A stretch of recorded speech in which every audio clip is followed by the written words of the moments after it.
aqui, agora acho que vai dar para começar.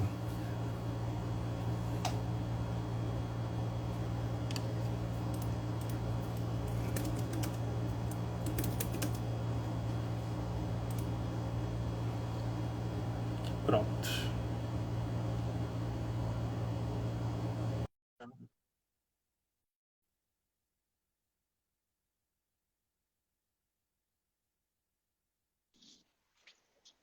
Olá, Oi, Jax, tudo bem? Tá me ouvindo bem? estou te ouvindo bem agora. Tem um Agora probleminha deu, técnico, né? mas é, Problemas de conexões, normal. claro. Você está me ouvindo bem? Tô te ouvindo bem. Acho que talvez um pouquinho de delay, mas tô te ouvindo bem. Pessoal aí Acho que em vai casa acontecer. tá nos ouvindo? Tudo certo? Eu acho que tá ok. Tá ok. Tá, que bom. Já tem um público já na live. Bom, eu queria começar Sim. falando, né, que essa live ela está sendo promovida pela coordenação análise econômica do direito, e ela também, a finalidade dela, né, a gente começar um debate no nosso curso, né, de análise econômica do direito. Eu sempre coloco aqui embaixo o link, né, para quem quiser acessar os dois cursos. A Bianca vai estar participando dos dois dos nossos cursos. É, ela vai estar participando do curso de análise econômica do direito, né, que vai começar no dia 23, sendo que a primeira aula vai ser gratuita no dia 23, e na próxima, no dia 25, eu acho que a Bianca já começa explicando, relacionando um pouco de análise econômica e processo civil. E ela também vai participar do curso de economia comportamental, né, que o curso é prevendo o comportamento do seu ex-adverso, né, vai explicar como a economia comportamental ela pode nos ajudar a prever, a nos ajudar no processo civil. Esses cursos aqui, eles são num preço super acessível, todo mundo que praticamente que quiser vai poder participar. Eu estou contando com todo mundo, eu vi que o curso, na aula grátis, já tem bastante gente inscrita, então isso é muito legal, né, que já vai poder todo mundo ter acesso à análise econômica do direito. E sempre antes de começar a live, começar para dizer para a gente, eu começo falando um pouco das metodologias que a gente tem na economia. Né? Na economia, a gente tem basicamente dois tipos de metodologia. Um que é uma economia que a gente chama de descritiva, né, que vai prover um diagnóstico da realidade, e uma economia normativa, né, que vai basicamente dar previsões, né, com base na teoria da escolha racional. Né? A teoria da escolha racional a gente vai explorar muito no curso, eu também vou falar, que a Bianca vai falar bastante quando ela falar de processo civil, né, como é que a gente pode, por exemplo, como é que a gente vai ajustar uma ação, quando vai encerrar uma ação. Então, essas são as metodologias básicas, né, da economia. Dentro dessas metodologias, eu vou começar deixando a Bianca falar um pouco, né, que eu já falei bastante já, falar sobre, começando perguntando o título da nossa live, né, quais são os incentivos que a gente tem para litigar? Bom, Jax, primeiro eu queria agradecer aqui o convite, né? Dizer que é uma honra estar aqui na live pela ESA da OAB do Rio de Janeiro.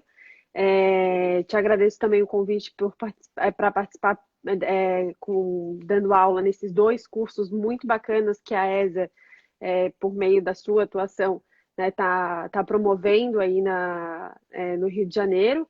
E acredito que o curso também seja aberto para outros estados, né, já que, né, acho que Claro, advogados e tem profissionais do direito limitação de outros geográfica. lugares também podem se inscrever.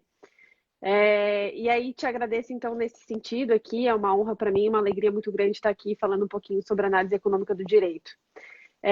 A tua pergunta, né? O que que leva para a postura de ações judiciais? Bom, tem uma série de fatores que a gente pode trazer, tanto relativos ao procedimento, ao processo, quanto fatores externos e fatores emocionais relativos às pessoas, né? Às pessoas, aos advogados, aos jurisdicionados como um todo.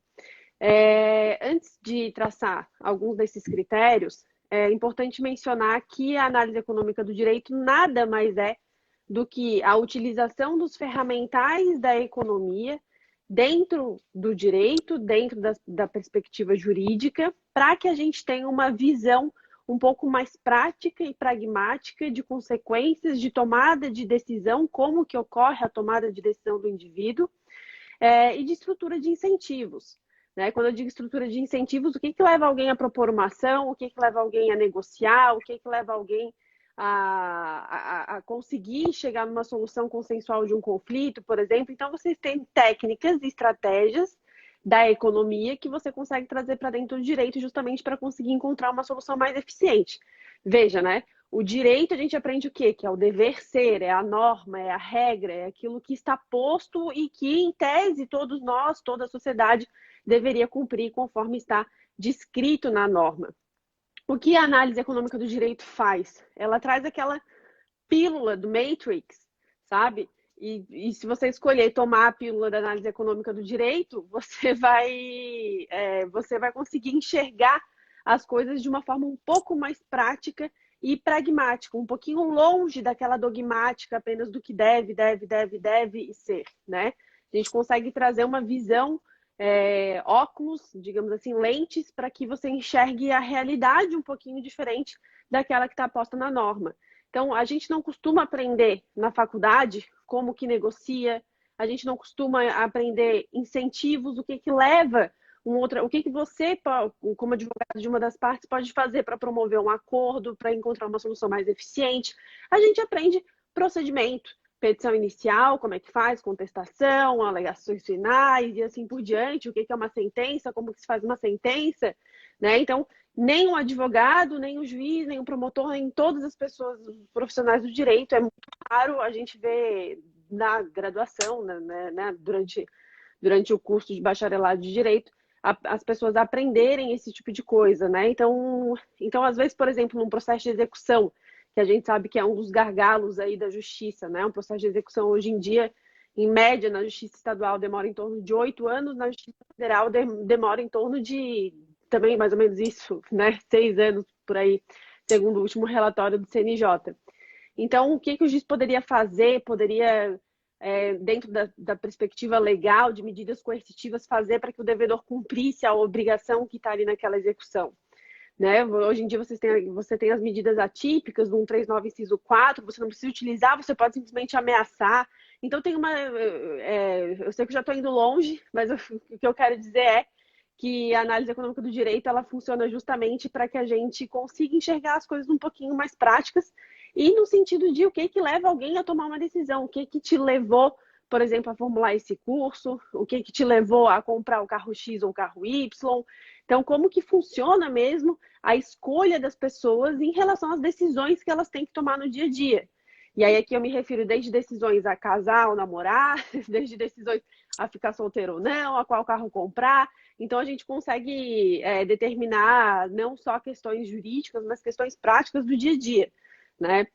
E isso é muito bacana. Eu costumo dizer que quem não conhece ainda tem um certo receio, achando que a análise econômica é só número, está longe de encontrar aí uma saída prática e pragmática para as escolhas que se faz no dia a dia. Entender a decisão humana é cada vez mais essencial para que a gente possa encontrar soluções eficientes dentro do processo. Bom, e aí nesse sentido, né, respondendo um pouquinho de forma mais objetiva a tua pergunta, a gente tem hoje em dia no CNJ, segundo o último relatório do CNJ, quase 80 milhões de ações em trâmite. E aí eu te pergunto, né, Jacques, você como advogado, o que te leva a propor uma ação judicial? Né? O pessoal que está aí em casa, será que a gente sopesa realmente essa decisão? Né? Poxa, será que eu não estou aqui agindo no afã de tentar postergar uma obrigação ou tentar obter um benefício a baixos custos ou utilizando o benefício da justiça gratuita? Então, o que me levou? A gente tem que começar a se questionar dentro da nossa atuação profissional, o que nos leva a seguir um caminho ou outro. Poxa, será que eu tentei tudo o que eu podia aqui para encontrar uma solução consensual para esse conflito? Será que eu consegui esgotar as perspectivas negociais antes de propor a ação? Então, cada vez mais a gente tem que se fazer essa pergunta tem se tornado cada vez mais necessária, porque senão a sua ação ela vai ser mais uma dentro daquele bloco enorme de 80 milhões de ações, né? E dentro da economia, existe a teoria dos comuns, né, que diz justamente, desculpem, a minha cachorrinha aqui entrou em pânico agora porque chegou alguém. existe a teoria dos comuns que diz justamente que, olha, um bem jurídico, e aqui estou me referindo à justiça como um todo, vamos pensar que é um bem público, né, dentro dessa perspectiva de bem público. Se você tem um acesso muito facilitado, se você tem um acesso muito, às vezes, a baixo custos ou a custo nenhum, todas as pessoas, racionalmente, individualmente falando, vão poder buscar o acesso a esse bem. E tudo bem. O problema é que ele se esgota, né? Ele se esgota e a nossa perspectiva nunca permitiu que a gente trouxesse isso para dentro da nossa decisão, né? Poxa, será que eu estou utilizando as ferramentas? Será que eu estou tomando a decisão correta aqui no sentido de propor essa ação ou não? Né? Afinal de contas, eu vou ser só mais uma dentro desse mar de ações judiciais.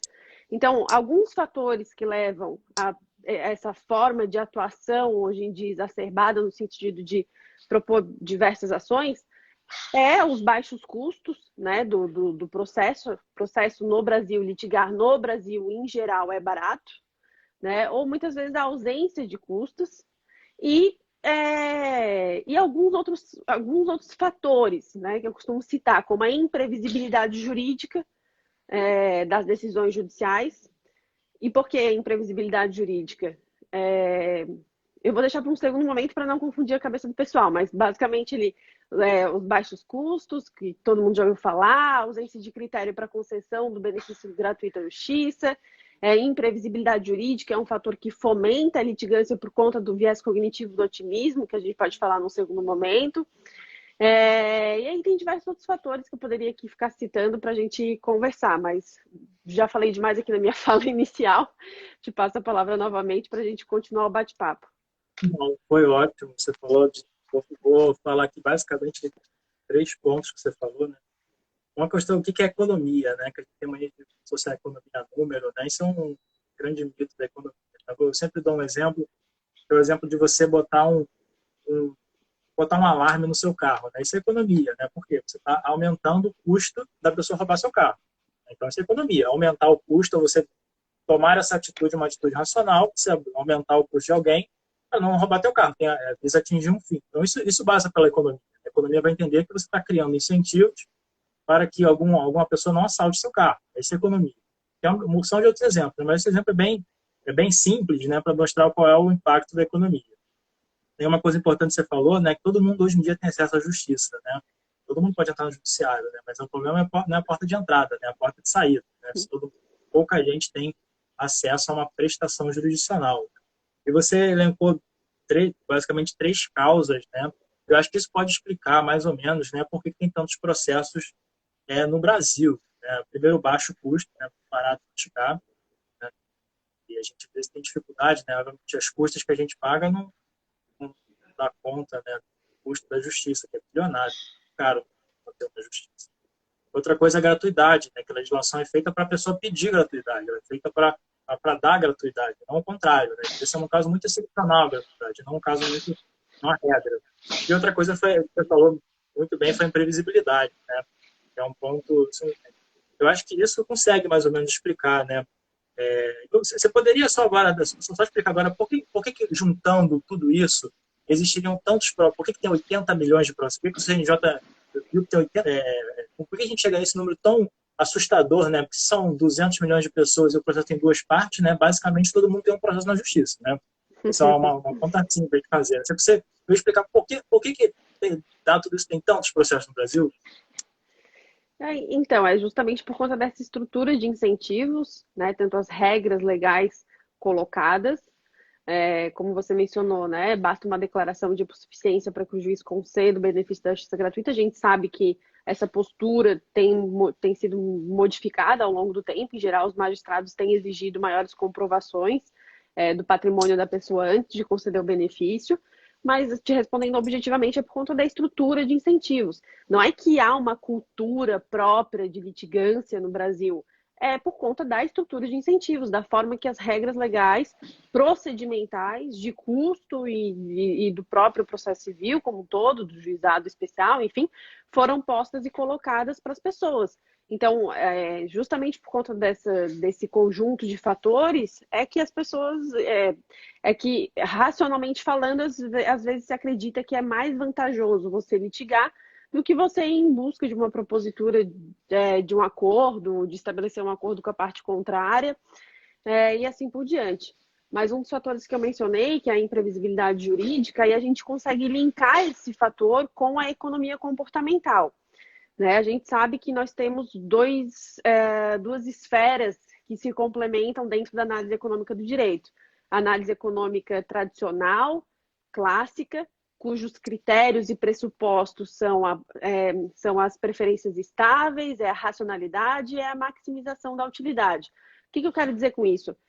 Em tese, pela ED clássica, eu vou chamar a análise econômica do direito aqui de AED, né? Pela ED clássica, as pessoas elas tomam decisões com base em análise de custo-benefício.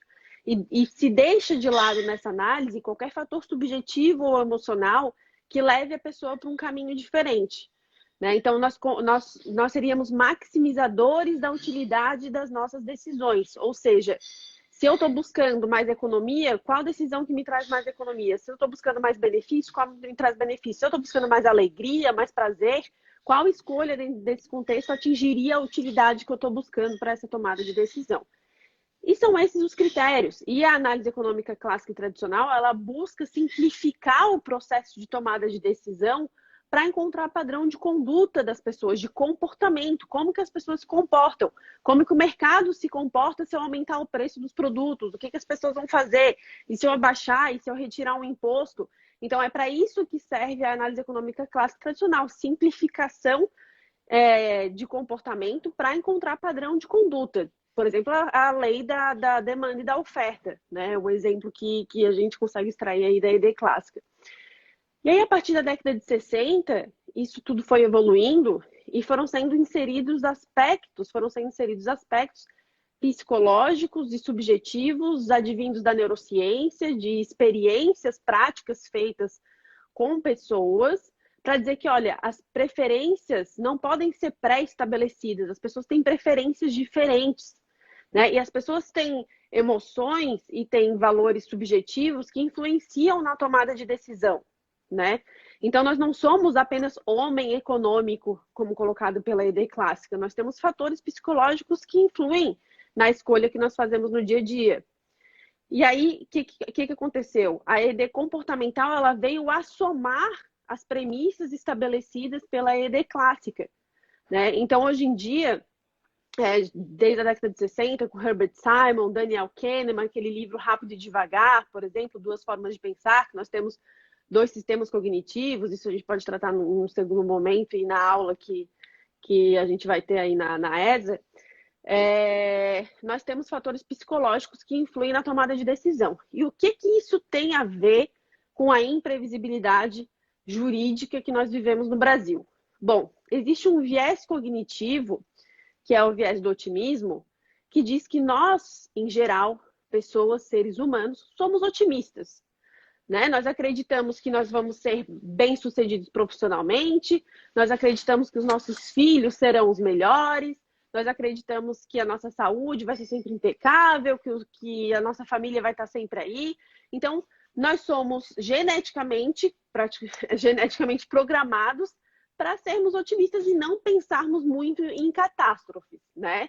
Então isso é positivo?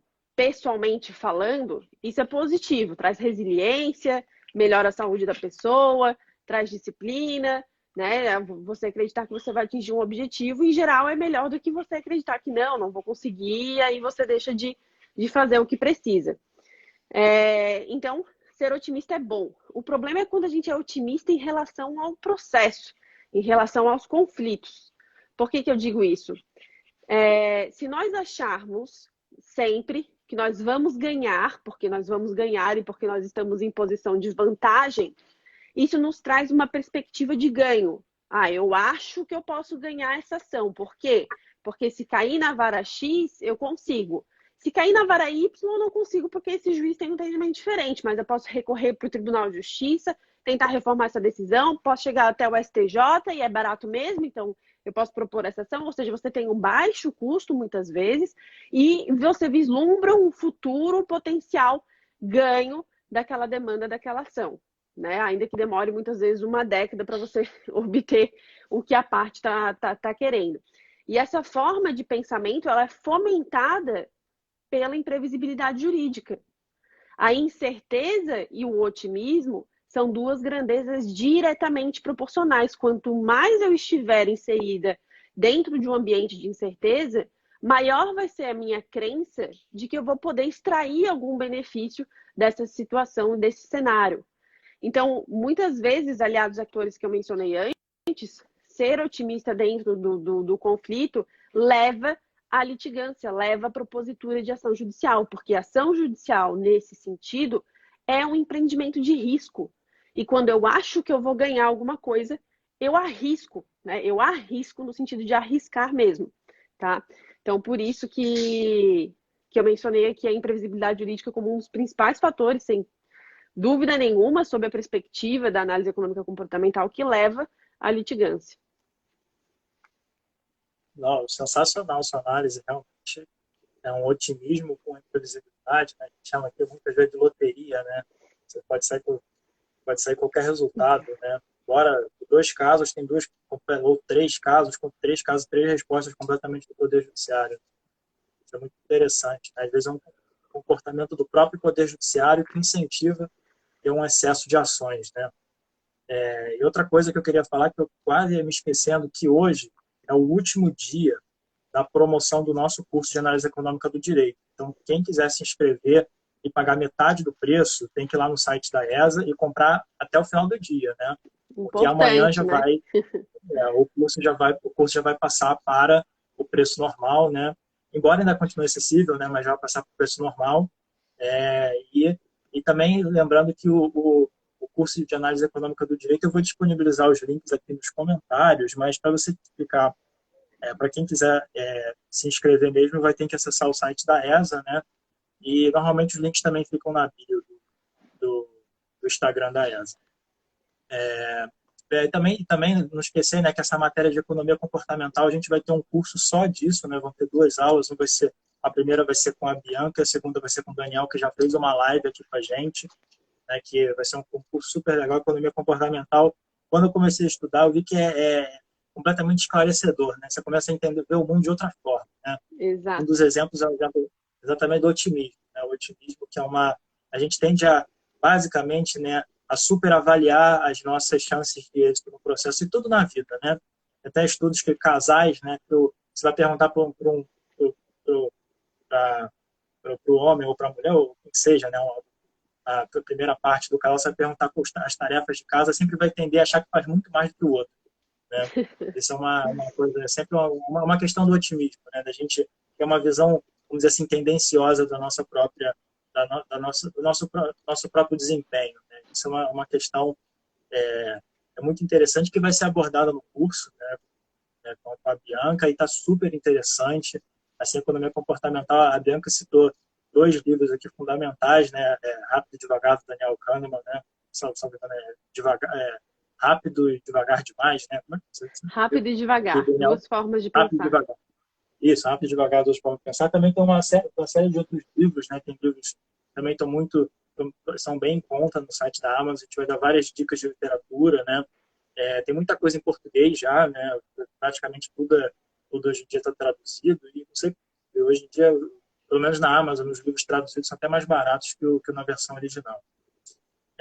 Assim, eu acho que a gente já viu muito bem porque tem, mais ou menos, né, porque tem muitos processos no país, mas agora a gente tem que encarar um pouco mais uma face mais objetiva, né? Quais poderiam ser as desvantagens de ter tanto processo? Quais são os resultados práticos da gente ter 80 milhões de processos, né? Você conseguiria dizer, assim, algumas desvantagens dessa quantidade absurda de processos no Brasil?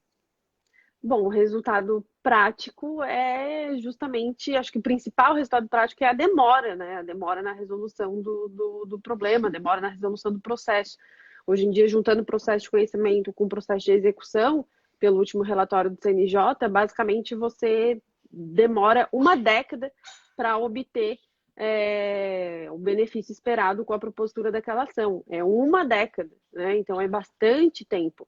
Então acho que esse é o principal resultado prático que a gente tem. E afora toda essa questão de manejamento da própria justiça, de dificuldade de manejo de varas e tudo mais. Então, tem toda uma questão estrutural que acaba sendo atingida por conta do número de processos.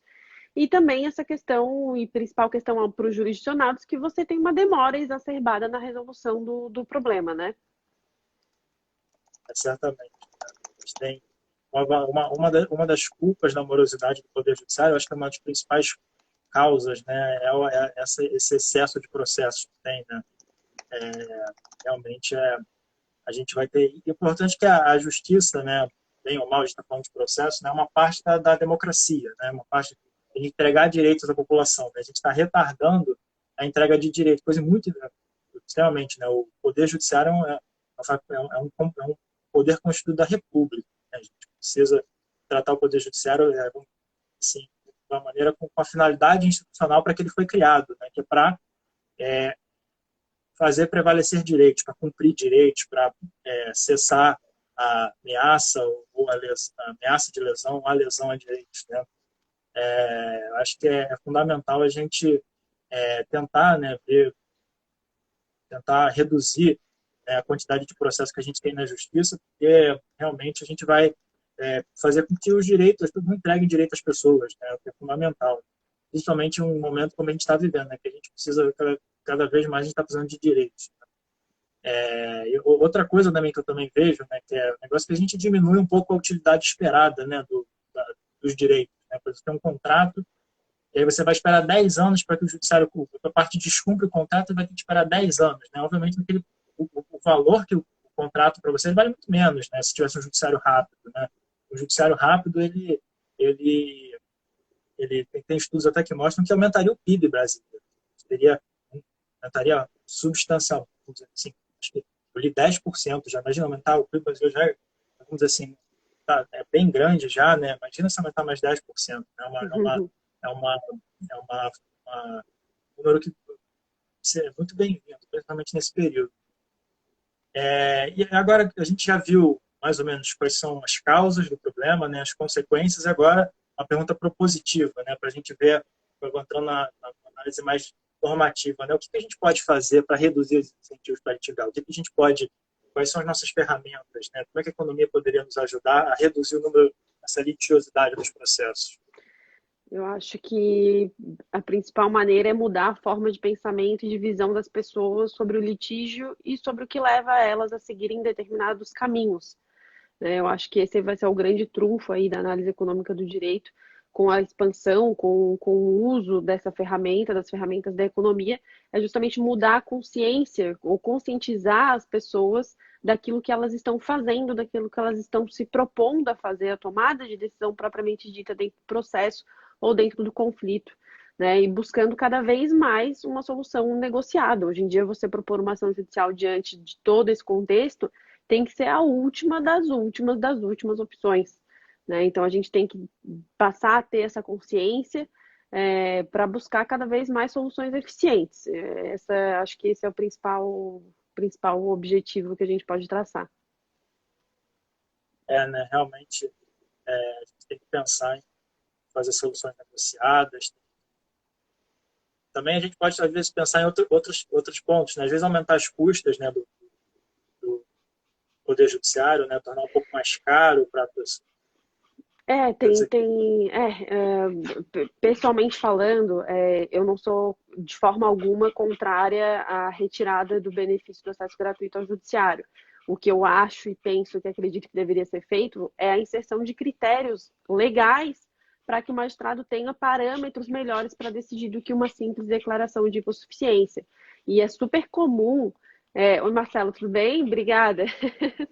Tá, não dá para ver aqui, né? Mas tá mesmo. Hoje a gente tem, nos países da Europa, dos Estados Unidos, você tem critérios e barreiras, digamos assim, critérios mais específicos, para que o juiz decida se vai conceder ou não o acesso gratuito ao Poder Judiciário. além de uma mera declaração. E aqui cada juiz faz de um jeito, porque a lei não traz critérios e parâmetros específicos para essa tomada de decisão judicial, né? Então, a própria lei fomenta um incentivo a essa forma de atuação dos advogados e das partes em busca de um acesso gratuito, né? Ele não deve, de forma alguma, ser retirado da nossa legislação, mas é possível, sim, né, que a lei traga parâmetros e critérios específicos. E, bom, e aumentar os custos em geral, iniciais, ou para recorrer, aí você tem toda uma questão aí de necessidade de estudo, de alocação desses recursos, ou seja, em que momento, processualmente falando, você aumentaria, se no início, se no final, se no meio, se para recorrer ou não recorrer, tem toda essa discussão. Mas a gente pode trazer aí o exemplo da Justiça Trabalhista, que segundo o último relatório do CNJ, houve uma diminuição de aproximadamente 1 milhão de processos, né? 1 milhão de processos, e muito se decorreu a reforma trabalhista. Então funcionou dá para dizer que funcionou, né? Que diminuiu a litigância em relação a essa área do direito. Mas é necessário um estudo, né? É necessário que antes de se sair aumentando custas, até porque hoje em dia cada estado faz da forma que quiser, né? Então, se eu aqui em Florianópolis proponho uma ação em São Paulo, as custas vão ser, às vezes, 10, 15, 20 vezes maiores do que se eu propusesse a ação aqui em Santa Catarina. Então, tem uma questão também desse desalinhamento entre os estados, que tem que ser muito bem estudado antes de qualquer tipo de aumento, assim, por aumentar, né? Então, tem todas essas questões. Claro, tem que fazer estudos empíricos, né, de aumentar os custos, né? E também, principalmente, né, a gente pensar também nos tribunais superiores, né? Porque tem um estudo da FGV, até não é muito recente, né, da FGV em números, estudo da FGV, do Supremo em números, né, falando que a grande quantidade de causas julgadas pelo Supremo Tribunal Federal são causas de recursos interpostos pelas partes, né? Se questionam a própria finalidade da Corte Constitucional, né? Normalmente as cortes constitucionais, como nos Estados Unidos, né, elas escolhem o que ela vai julgar, não as partes escolhem o que elas vão julgar, né? A gente pode ser até o texto, até o relatório até fala, né, um Supremo Tribunal Recursal, né, um Supremo Tribunal Constitucional, né? A gente pode até pensar também para as cortes superiores, né? Realmente também queria mandar um abraço aqui para o Marcelo também, que comentou, que tinha visto, Marcelo Mazol, assistindo aqui a live. Não, realmente a gente tem que pensar muito bem, né, quais são os incentivos, né? Obviamente a gente tem que ver que tem um problema primeiro, né? Tem um problema de excesso de processos no país, muito processo, não dá, o judiciário não consegue aguentar esse tipo de demanda, né? O judiciário tem recursos limitados, né? Mais uma vez na pandemia, né? Não dá para todo mundo ao mesmo tempo querer brigar e acessar o poder judiciário, que não vai dar certo, né?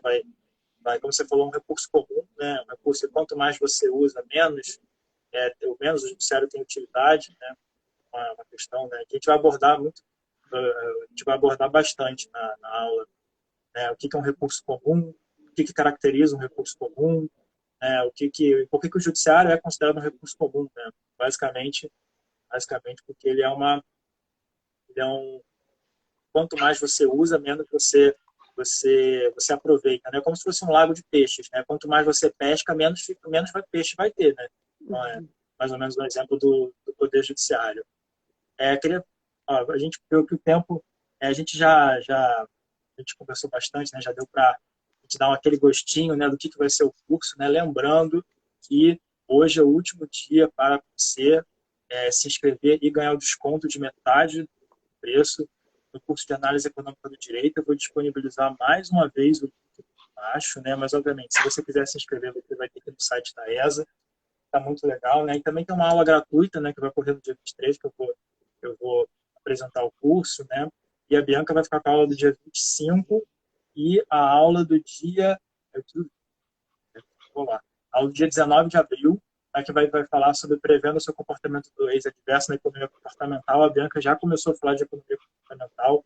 Realmente o tema é instigante, viciante, pode dizer, né? A gente lê, a gente quer saber mais de economia comportamental. Você queria deixar algum comentário, Bianca?